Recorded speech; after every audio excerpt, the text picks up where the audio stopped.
At dahil nakita ko ito na viral po ito mga bossing ko sa TikTok, ito po ay ura-urada kong binili dahil gusto kong isurprise ang aking anak.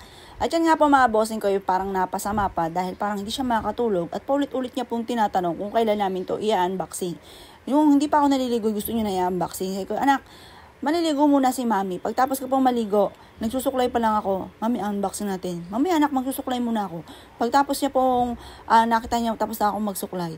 Ayun nga po, ay nangungulit na talaga. Sabi ko, anak, teka, maghihila-hilamos muna tayo ng ating mukha, saka tayo harap sa camera.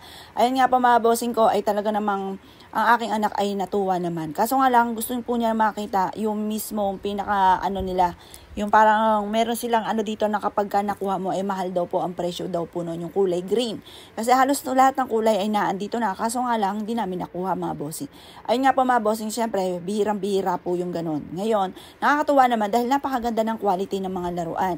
Kasi minsan, tsaka sanay din ako mga bossing ko sa mga laruan ng mga pipitsugin. Yung kitang-kita ba yung tahe? Pero ito ang ganda. Tapos ang lambot din ng pagkabalat po.